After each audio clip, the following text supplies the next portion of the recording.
शिल्पा अपने घर के पीछे बगीचे में एक जगह गड्ढा खोद रही थी। 2 साल पहले जब उसके पति जीवन ने वहां बंगला खरीदा था, तभी से घर के पीछे वाली जगह खाली थी। इसीलिए शिल्पा ने सोचा कि वहां पर कुछ पेड़ लगाना चाहिए और इसी वजह से गड्ढा खोद रही थी। गड्ढा खोदते खोदते शिल्पा का फावड़ा अचानक किसी चीज से टकराया और आवाज आई। शिल्पा ने मिट्टी हटाकर देखा तो वहां पर आईना गड़ा हुआ था। शिल्पा ने वो आईना जमीन से खोदकर निकाल लिया। वो गोल्डन कलर का आईना देखने में काफी खूबसूरत था। उसके आसपास की नक्काशी बहुत ही सुंदर थी। शिल्पा ने उसे अच्छी तरह से धोकर अपने कमरे की एक दीवार पर लगा दिया और आईने के सामने अपनी 15 साल की बेटी सुनीता को लेकर खड़ी हो गई। उसकी छोटी बेटी सुनीता उस आईने को देखकर बहुत खुश थी। मम्मी, उस आईने में वो लड़की कौन है?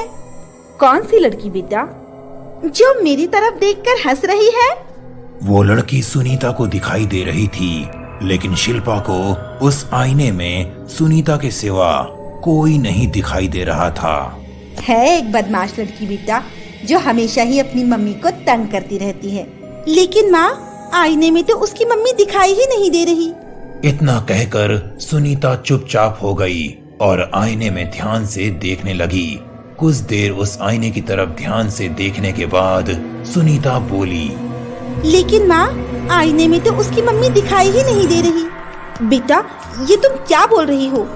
इसमें तो हम दोनों ही दिखाई दे रहे हैं। तभी फोन की घंटी बजती है और शिल्पा फोन की तरफ चली जाती है और सुनीता आईने को देखते हुए उस आईने के सामने बैठी रही।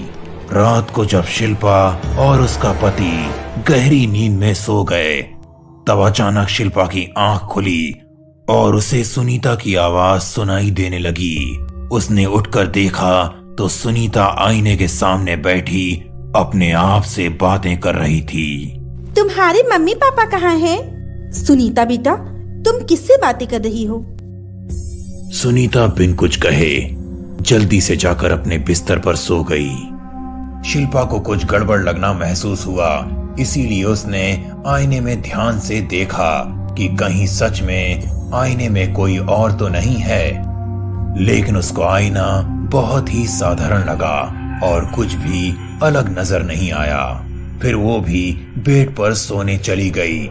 दूसरे दिन शिल्पा जब सुनीता के कमरे में पहुंची तो उसने देखा कि सुनीता आईने के सामने बैठकर खुद से बातें कर रही है।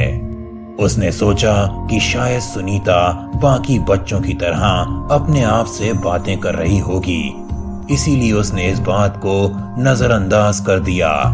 रात को जब शिल्पा किचन में खाना बना रही थी, तभी अचानक से सुनीता की चीखने की आवाज सुनाई दी।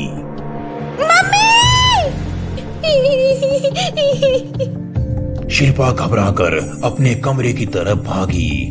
तभी सुनीता शिल्पा से लिपटकर जोर जोर से रोने लगी। क्या हुआ बेटा? तुम क्यों चीखी और तुम क्यों रो रही हो? मम्मी, आईने के अंदर जो लड़की है ना, उसने मुझे खींचने की कोशिश की।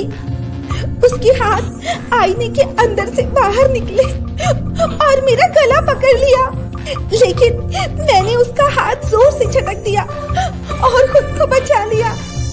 ये सब सुनकर शिल्पा बहुत ज्यादा डर गई। वो आईने के करीब गई और उसने आईने को सभी तरफ से अच्छी तरह से देखा। उसने अपना हाथ बढ़ाया और आईने के अंदर डालने की कोशिश की, लेकिन ऐसा कुछ भी नहीं हुआ। लेकिन वो डर गई थी, इसीलिए उसने वो आईना उठाया और उसे घर के बाहर जाकर डस्टबिन में डाल दिया। देर रात जब उसका पति घर आया तो उसने उसे सब घटना बता दी, लेकिन उसके पति को किसी बात पर भरोसा नहीं हुआ और उसने बस यही कहा कि ये सुनीता का भ्रम हो सकता है। और फिर उन दोनों ने सुनीता को अपने बीच में सुलाया और वो भी सो गए। लेकिन रात में अचानक शिल्पा की नींद खुल गई उसने अपने बगल में देखा तो सुनीता वहां पर नहीं थी। उसने सुनीता को आवाज लगाई, सुनीता, सुनीता। वो घबराकर सुनीता के कमरे की तरफ गई तो उसने देखा कि सुनीता आईने से फिर से बातें कर रही है और वो आईना वहीं पर लगा है जहां पर उसने लगाया था। सुनीता, टेबल से नीचे उतरो।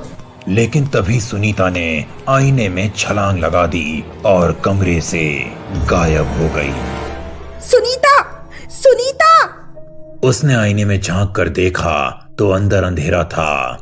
उसमें कुछ लोग थे जिनके सर कुचले हुए थे और उनके सर से खून बह रहा था। तभी उनमें से एक आत्मा ने एक बड़ा सा पत्थर सुनीता के सर पर मारा और उसका सर कुचल डाला। शिल्पा ये सब देखकर चिल्ला उठी, सुनीता, सुनीता। और वो आईने में हाथ डालने ही वाली थी कि तभी उसे आईने में खुद का अक्स दिखाई दिया और वो आईना फिर से पहले जैसा सामान्य हो गया।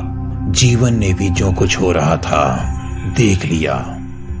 उन दोनों ने उस आईने को बहुत बार हिलाकर देखा लेकिन उसमें कुछ नहीं था।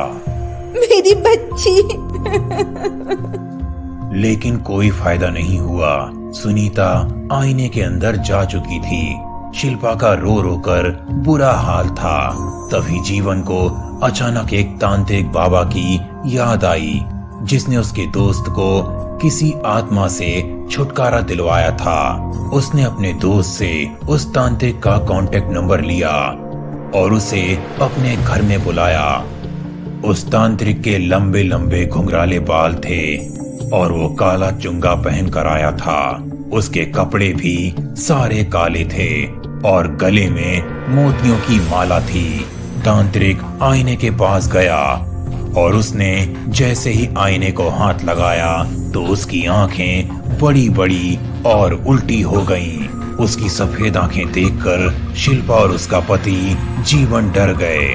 कुछ ही देर में तांत्रिक ने अपनी आंखें खोली और फिर उसने बताया, तुमने आईने को घर में लाकर बहुत बड़ी गलती कर दी क्योंकि आईने में पूरी आत्माएं कैद हैं। जो लोग कम उम्र में मर जाते हैं उन्हें मुक्ति नहीं मिल पाती और फिर वो पृथ्वी पर रह जाते हैं। किसी तांत्रिक ने ऐसे लोगों की आत्माएं इस आईने में कैद करके रखी हुई हैं और फिर इसे जमीन में गाड़ दिया था क्योंकि 8 सालों बाद ऐसे आईने को जलाकर उसे नष्ट कर दिया जाता है और उन आत्माओं को मुक्त कराया जाता है।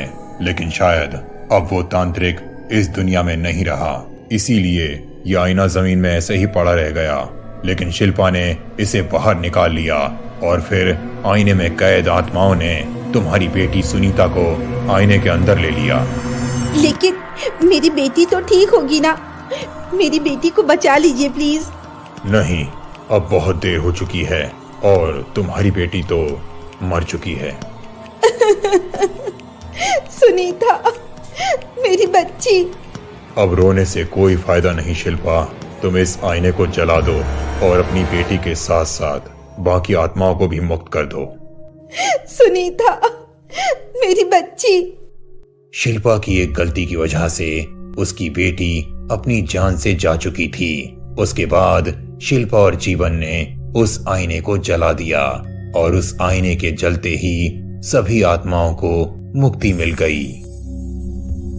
तो दोस्तों, कैसी लगी आपको हमारी कहानी? अगर पसंद आई हो तो लाइक, शेयर एंड सब्सक्राइब करना ना भूलें और ऐसी ही दिलचस्प कहानियां देखने के लिए बने रहें हमारे चैनल पर।